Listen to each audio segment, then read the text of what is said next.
Appreciation পেলাম। তো সেই অ্যাপ্রিসিয়েশন আমাকে আরেকটু এগিয়ে নিয়ে গেল, বা আমার বন্ধু সার্কেলও সবাই বললো যে তুই এই শিক্ষকতার লাইন ধরে এগিয়ে যা। একটা জিনিস আমার ছিল, যে জিনিসে আমি পড়ি সেটা আমার সাবজেক্ট হোক বা না হোক।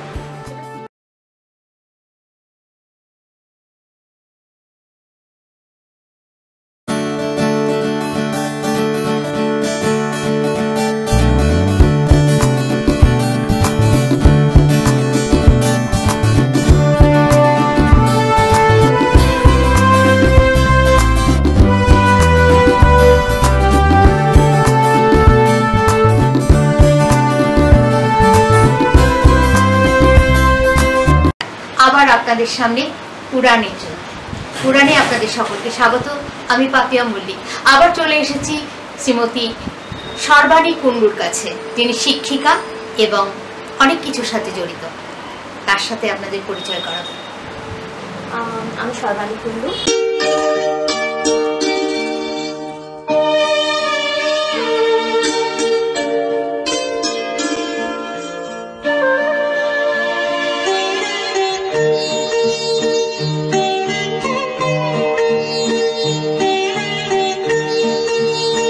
আমি বেসিক্যালি টিচার, শিক্ষিকা, কিন্তু তার সাথে আমি বাড়িতে টিউশনও নিই এবং আমি কিছুটা মডেলিংও করি এবং আমার কতগুলো পেজ আছে এবং বিশেষ ইন্টারেস্টে সেই পেজগুলোকে আমি চালাই।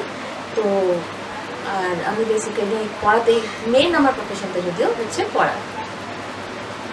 তাহলে আপনি মেন হচ্ছে টিচার, মানে শিক্ষিকা, মানে আপনি আপনার মধ্যে একটা ব্যাপার আছে, শিক্ষক শিক্ষিকা মানেই তাই যে তাদের মধ্যে কিছু শেখানোর, কাউকে কিছু দেখানোর, মানে এরকম একটা ব্যাপার থাকে।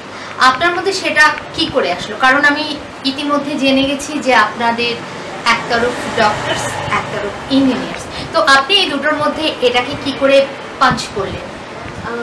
প্রথমত আমার ছোট বোনকে ছোটবেলা থেকে যে একটা গাইড, এবং আমাদের সময় অত টিচার বা টিউশনস ছিল না, তো সুতরাং বাড়িতেই পড়তে হতো। তো সেই পড়ানোর যে চাপটা সেটা আমার বোনকে পড়িয়েই এসেছে। তো তারপরে আমি একটু যখন কলেজ লাইফে হলো, তখন আর 5টা মেয়ের মতো একটা পকেট মারির দরকার হলো, টিউশন নিলাম। টিউশনে যথেষ্ট অ্যাপ্রিসিয়েশন পেলাম, তারা ভালো রেজাল্ট করলো। প্যারালালি আমার এবং বিভিন্ন জায়গায় আমি চাকরি করলাম, অর্থাৎ শিক্ষকতা করলাম। তো শিক্ষকতায় আমি ভীষণ অ্যাপ্রিসিয়েশন পেলাম। তো সেই অ্যাপ্রিসিয়েশন আমাকে আরেকটু এগিয়ে নিয়ে গেল, বা আমার বন্ধু সার্কেলও সবাই বললো যে তুই এই শিক্ষকতার লাইন ধরে এগিয়ে যা। একটা জিনিস আমার ছিল, যে জিনিসে আমি পড়ি সেটা আমার সাবজেক্ট হোক বা না হোক, সেটা সামনের মানুষকে বুঝিয়ে দিতে পারবে। তো এই জিনিসটা সবাই জানতো এবং আমাকে বললো যে শিক্ষকতার দিকে গেলে ভালো হবে। আমি দেখলাম যে আমার প্যাশন আর প্রফেশন যদি মিশে যায় তাহলে হয়তো সেটা আরো ভালো, আমার পক্ষে আরো ভালো হবে। সেখান থেকেই আমি পড়ানোটা গত 20 বছর ধরে করে চলেছি। খুব ভালো। আর আপনার বোঝানোর যে ট্যালেন্ট, আপনি যে কোনো জিনিস, অজানা জিনিস কাউকে বোঝাতে পারেন, এটা আপনি কিভাবে রপ্ত করেছেন? আপনি নিজে শিখেছেন? হ্যাঁ, কারণ দেখুন, একটা হচ্ছে নিজে বই পড়া একটা বিশাল বড় ব্যাপার। আমাদের সময় তো আমরা বিভিন্ন লাইব্রেরিতে বা পাঠাগারে যেতাম, সেখান থেকে খুঁজে পেতে বই জোগাড় করতাম। সেই বইগুলো থেকে আমাদের সাবজেক্ট অনুযায়ী নলেজ কালেক্ট করতাম, দরকার হলে নোট বানাতাম এবং বাড়িতে এসে, আচ্ছা আর কিছু বাচ্চাদের এমনও থাকে তারা হচ্ছে নিজেকেই নিজে জিনিসটাকে এক্সপ্লেন করছে। তো এই যে জায়গাটা আমার তো ছোটোবেলাতেও ছিল, যে স্কুলে যা পড়তাম সেগুলোই বাড়িতে এসে দেওয়ালে এবং আলমারিতে এবং যেখানে পারি লিখে যেন আমি নিজেই এভাবে পড়াতাম। জিনিসটা আপাত দৃষ্টিতে খুব হাস্যস্কর লাগালেও ওটা হয়তো খানিকটা বুঝে বোঝানোর যে আমার জায়গাটা সেটাকে তৈরি করে দিয়েছিল। তো পরে আমি দেখলাম যে কোনো বই, যে কোনো সাবজেক্টই হোক, কোনো পার্টিকুলার সাবজেক্ট পড়ছি না, জিনিসটা যদি মিনিমাম ইন্টারেস্ট লাগে, মিনিমাম একটু ইন্টারেস্ট থাকে, সেটা পড়িয়ে আমি বুঝিয়ে দিতে পারছি সামনের জনকে এবং তার কাছ থেকে আউটপুটটা নিতে পারছি। তো সেইভাবেই আস্তে আস্তে আমার এই জিনিসটা তৈরি।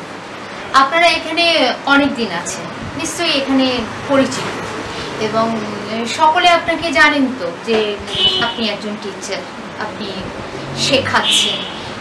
এই হিসেবে আপনি কি প্লাস পয়েন্টটা আপনার কি হচ্ছে? দেখুন, টিচার হওয়ার একটা সবথেকে বড় জিনিস হচ্ছে সম্মান।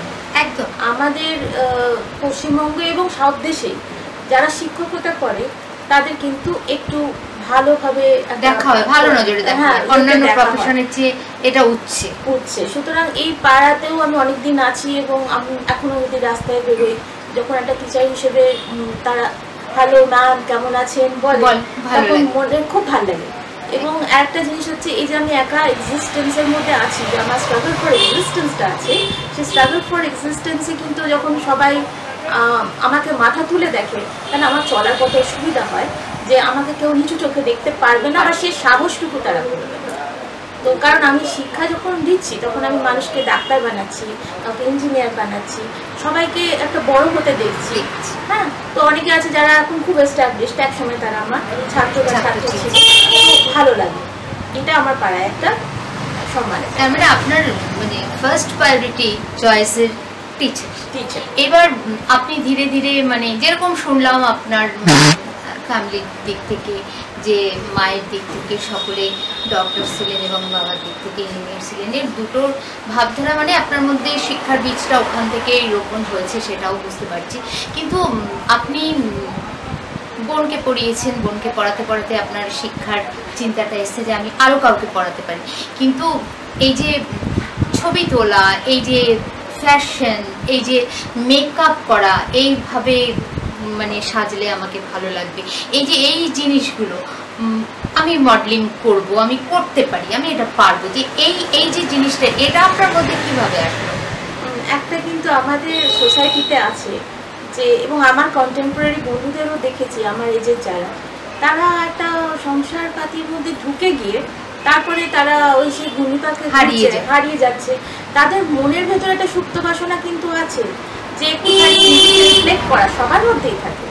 তো আমার মধ্যেও নিশ্চয়ই ছিল। হ্যাঁ, আমার একটা সুযোগ হয়ে গেছিল, কারণ আমি তো আমার বোনের সঙ্গে বিভিন্ন জায়গায় যেতাম। আপনার বোন মডেলিং করে? আমার বোন মডেলিং করে। তো এবার সেখান থেকে লোকেদের সঙ্গে কথা বলা আমার ভালো লাগে। তো দাদারা আসতো, যাদের সঙ্গে কথা হতে হতে তারা বললো যে হ্যাঁ, এবং আমার বোন বিশেষ করে, যে তুই চেষ্টা করে দেখ।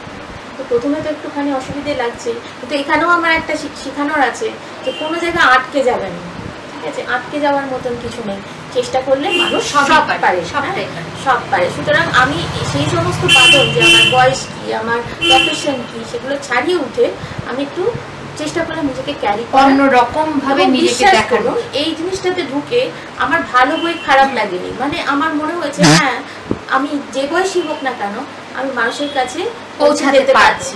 সেটা কিন্তু একটা বিশাল বড় দিক। একবার ওই বাধাটা কাটিয়ে উঠলে পরে এটা কোনো ম্যাটার করে না, আত্মবিশ্বাসটা মানুষের বেশি করে ডেভেলপ করে। একদম, সেটাও মানে এটা শুনেও খুব ভালো লাগলো যে মানে এত রকম কিছু রয়েছে।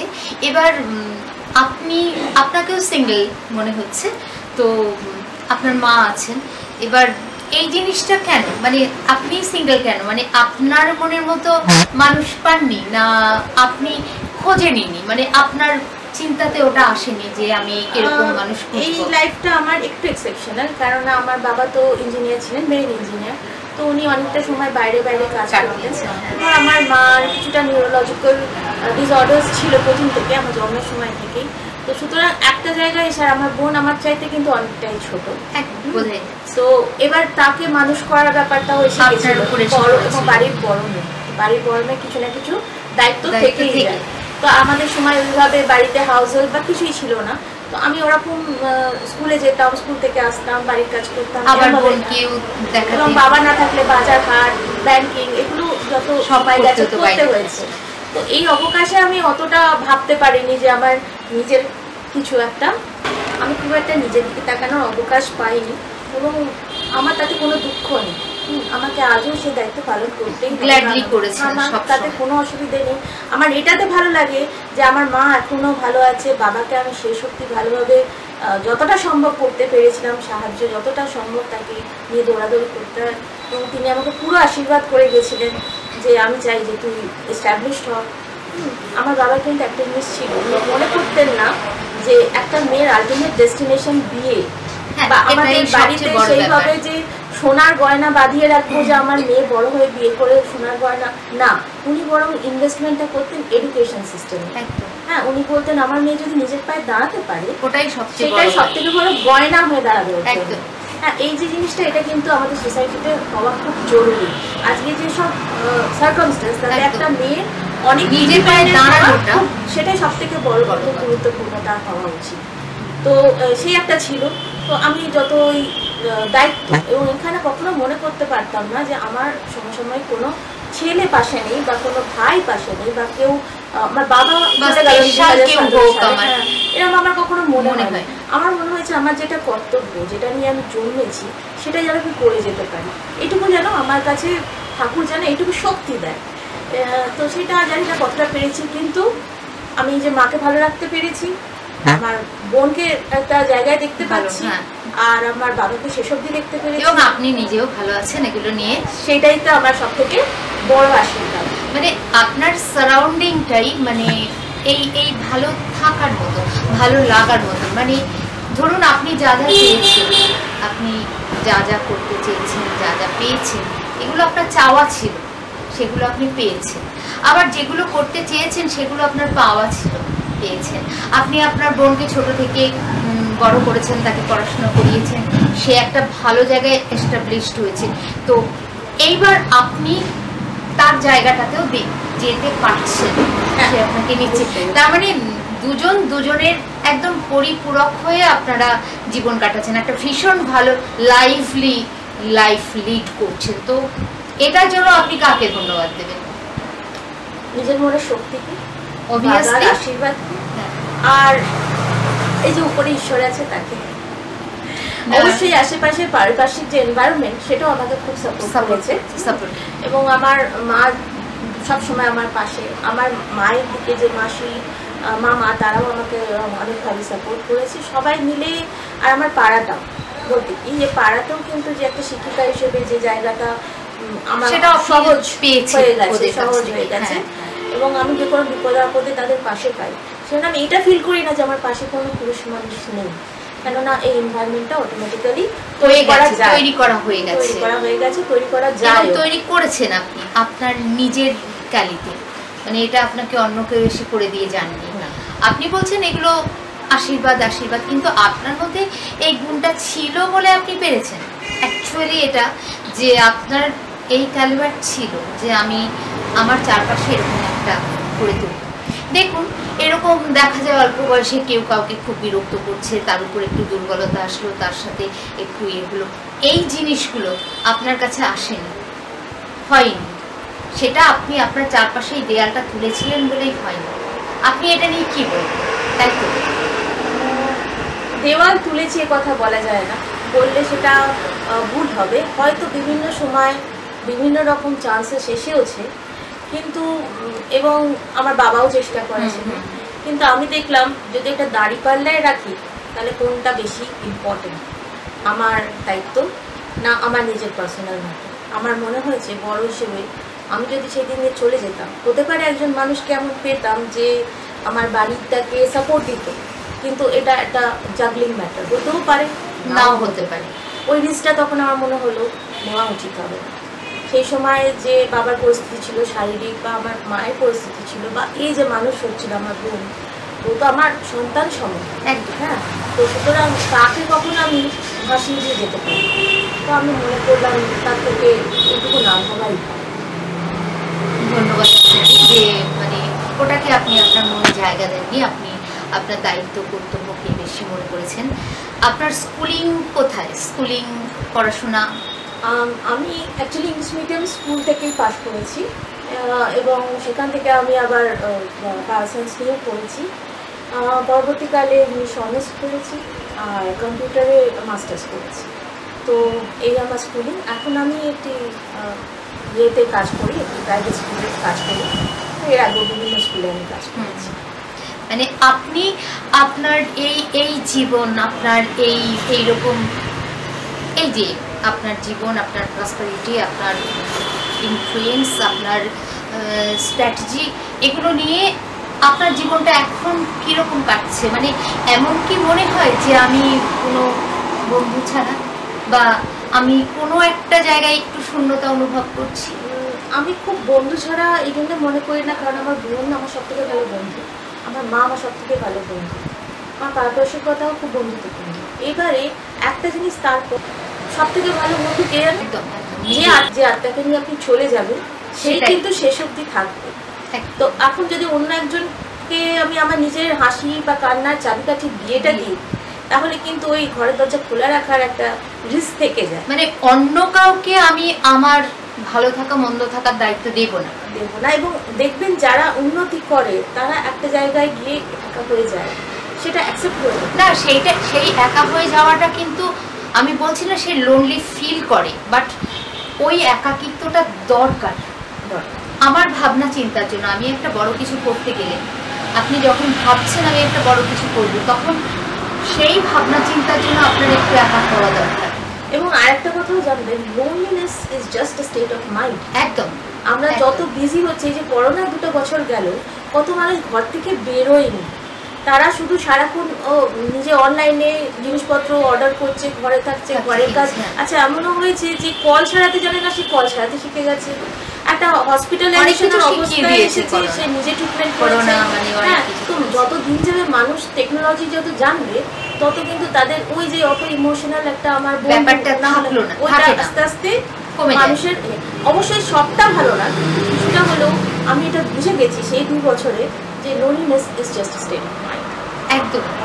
এবং সুখ দুঃখটাও তাই, মানে মানুষ ইচ্ছা করে সুখী হতে পারে, ইচ্ছা করে দুঃখীও হতে পারে। হ্যাঁ, আমি যেমন অনেকে জিজ্ঞাসা করে আমাকে, আমি যেহেতু নিজেও একটু বেশি থাকি, যে তোমার নিজস্ব সময় কোথায়, তো আমি তো এগুলো ভালোবাসি বলেই এটা আমার সময়। এই যে আপনার সাথে আমি কথা বলছি, আমার ভীষণ ভালো লাগছে জানতে, আপনারও নিশ্চয়ই ভালো লাগছে যে আমার কথাগুলো আমি বলতে পারছি। তো এখন এই বয়সে এসে আপনার এই যে পুরো আপনার সার্কেল নিয়ে আপনি কেমন আছেন, জাস্ট মন খুলে এটা আমাদের বলবেন। আমি একদম খুব ভালো আছি এবং ভীষণ হ্যাপি আছি। আমার মনে কোনো রিগ্রেট নেই। আমি কিন্তু যে জায়গায় আছি সেই জায়গায় খুব স্টেবলি খুব ভালো আছি। মন খারাপ করে তো কোনো লাভ নেই, মন খারাপের কোনো জায়গা নেই, জায়গাই নেই। কিন্তু যা আছে ঈশ্বর আমার যেটুকু দিয়ে চালাচ্ছে, আমি তাতে আমি কিছু চাওয়া নেই। একটা মানুষের জীবনে এই খুশি থাকাটা ভীষণ প্রয়োজন, ভীষণ দরকার। সেই দিক থেকে আপনি ভালো আছেন বলছেন, এটা শুনে আমাদেরও ভালো লাগছে। এবং আপনাকে আর একটাই প্রশ্ন করবো লাস্ট, আপনার বাবা চলে গেছেন, আপনি এই বাড়ির বড় হয়ে আপনার ছোট বোনকে মানুষ করেছেন, দেখেছেন, আপনার মাকেও মেয়ের মতন করেই দেখেছেন। একটা মানুষ বৃদ্ধা হলে তো তাই হয়, বৃদ্ধা হলে একদমই তাই হয়। তো এই সমস্ত কিছুটা আপনাকে কি ভেতর থেকে আপনাকে কি বার্তা দেয়, আপনি অন্যের জন্য যেটা রেখে যাবেন? দেখুন, আমার এটা ভবিষ্যতের একটা ইচ্ছাও আছে, যে সমস্ত মানুষ একা হচ্ছে তাদেরকে এমন কিছু ব্যবস্থা করা যাতে তারা আর একা না ফিল করে। একদম। আজকে আমার মাকে আমি যথাসাধ্য চেষ্টা করি সাপোর্ট দিতে। হ্যাঁ, তো কিন্তু এমনও তো দেখা যায় যে অনেকে মাকে দেখছে না, তো তাদের কষ্টটা আমি ফিল করি। তো সেই জায়গায় আমি কবে একা হয়ে যাব না, আমি কি করে সবাইকে একা হওয়া থেকে মুক্তি দিতে পারবো, সেইটা যদি আমরা ভাবি তাহলে কিন্তু আমরা কেউ একা হবই না। এটা আমাদের মনে হয়। আপনার মনে খুব ভালো ভাবনা, ভীষণ ভালো ভাবনা। বাহ, আমার খুব ভালো লাগলো আপনার এই কথাটা শুনে, যে এই যে আমরা প্রত্যেকে একটা জায়গায় কিন্তু মাঝে মাঝে ভীষণ স্বার্থপর লাগে নিজেদের, যে আমি কি শুধু আমার কথা ভাবছি। কিন্তু দেখুন, আপনি যদি শারীরিক দিক থেকে ভালো না থাকেন, তাহলে আপনি আরেকজনকেও তো তার শুশ্রূষা করতে পারবেন না।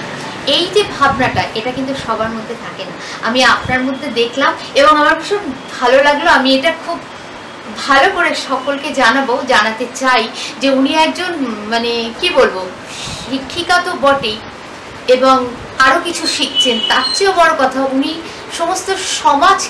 সমস্ত সমাজের অবহেলিত মানুষগুলোকে উনি চাচ্ছেন তাদের সেই অবহেলা, তাদের একাকিত্ব থেকে রক্ষা করতে। এটা কিন্তু একটা বড় বার্তা সমাজের পক্ষে। সকলে যদি আমরা এরকম হই, তাহলে আমরা সকলে একটা খুব ভালো সুন্দর সমাজ তৈরি করতে পারবো। নমস্কার, আপনাকে খুব ভালো লাগলো, ভীষণ ভালো বার্তা দিয়েছেন আপনি, খুব খুশি আমরা আমাদের উড়ানের পক্ষ থেকে। আপনাকে হাজার স্যালুট, ভালো থাকবেন সবসময়।